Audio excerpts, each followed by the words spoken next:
আজকে জানো তো ছেলে এমন একটা কাণ্ড করলো যে কি বলবো, হাসিও পাচ্ছিল, রাগও ধরছিল। যাকগে, আজকে অনেক দিন পর আমার একটু কিমা খেতে ইচ্ছে হয়েছিল। তো আমি তো সহজে ননভেজ খাই না, তো কিমা খেতে ইচ্ছে হয়েছে, ছেলেকে বললাম নিয়ে আয়। আর আজকে না প্রথমবার এরকম হলো যে বর না থাকায় আমি ননভেজ রান্না করেছি। ও না, মানে ও থাকলেই রান্নাটা হয় আমাদের বাড়িতে বেশিরভাগ, ও না থাকলে না আমি ননভেজ খুব একটা রান্না করি না। আর ওকে ছাড়া খেতে আমাদের ভালোও লাগে না। তো ও ডিউটি গেছে, যাই হোক, তো ছেলেকে পাঠিয়েছিলাম কিমা আনতে। তো আজকে রবিবার আমাদের এখানে জানো তো কিমাটা কাটে না, ভিড় থাকে তো মাংসটাই বেশি চলে। তো যাই হোক, পাবো না বলে ছেলেকে তো পাঠিয়েছিলাম। ছেলে তো বলল যে মা কিমা দেবে না, মাংসই নিয়ে এসে। আমি বললাম ঠিক আছে। এবার আমার একটু কষ্ট, মানে আমার একটু খারাপ লাগলো, যেহেতু আমার খেতে ইচ্ছে হয়েছে।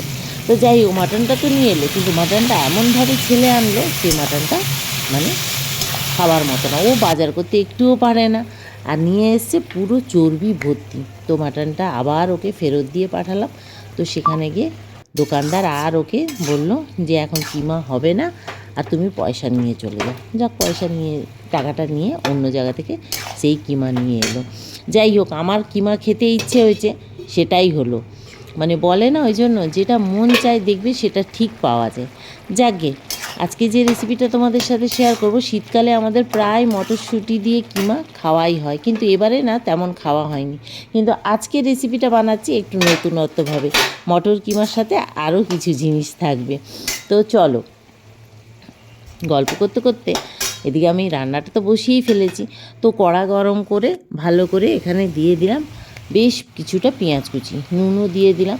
নুনের সাথে পেঁয়াজটাকে বেশ লাল লাল করে ভেজে নিলাম। ধুয়ে রাখা মটন কিমাটা দিয়ে দিলাম, দিয়ে বেশ আদা বাটা, রসুন বাটা, জিরে গুঁড়ো আর লঙ্কার গুঁড়ো, হলুদ গুঁড়ো দিয়ে এটাকে একটু নেড়ে চেড়ে হাই ফ্লেমে ঢেকে রাখলাম 5 থেকে ওই 6 মিনিট মতো। তো দেখো বেশ কিছুটা জল বেরিয়ে গেছিলো, আর জলটা বেরিয়ে গেছে। আবারও নেড়ে চেড়ে আবারও এটাকে ঢেকে রাখলাম আরও 5 মিনিট। তো ব্যাস এইভাবে জলটা পুরো শুকিয়ে এসছে। তারপরে এটাকে এবারে ভালো করে নেড়ে চেড়ে তেল ছাড়া অবধি নেড়ে চেড়ে নিলাম। তারপরে মাঝখানে একটু জায়গা করে না ওই মেথি পাতাটাকে দিয়ে দিলাম, 1 বাঞ্চ মেথি পাতা। বেশ মেথি পাতাটা দেওয়ার পরে বেশ ভালো করে ওই মাঝখানে এটাকে ভালো করে ভেজে নিলাম আর কি, মেথি পাতাটা দিয়ে। তারপরে ভেজে ভালো করে এটাকেও 5 মিনিট ভেজে নিলাম। তারপরে দিয়ে দিলাম টমেটো আর মটরশুঁটি।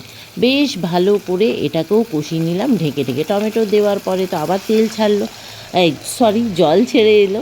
বেশ ভালো করে এটাকেও ঢেকে ঢেকে কষিয়ে নিলাম। আচ্ছা, এর মধ্যে আমি 2টো কাঁচা লঙ্কাও দিয়েছিলাম। ব্যাস কষিয়ে নেবার পরে ব্যাস আবারও তেল ছেড়ে যখন এসছে, মটরশুঁটি আর টমেটোটা দেওয়ার পর, কষানোর পর ব্যাস তারপর কষিয়ে নেবার পর আবারও জল দিয়ে দিলাম।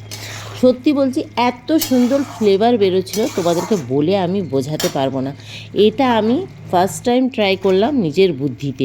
মটর কিমা তো সবসময় বানাই, আজকে মটর মেথি কিমা বানালাম। আর এতে কোনো রকম গরম মশলার গুঁড়ো দেওয়ার দরকার নেই, আর কোনো গরম মশলা দেওয়ারই দরকার নেই, নাহলে এর ফ্লেভারটা নষ্ট হয়ে যাবে।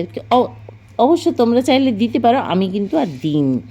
ফোড়নেও দিতে পারো আর গুঁড়োও দিতে পারো।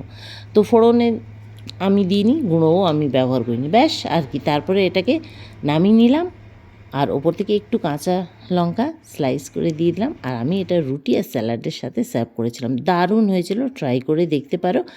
আর শীত তো প্রায় চলেই গেছে বলতে পারো, এখনও মেথি পাতা পাওয়া যাচ্ছে, ট্রাই করো।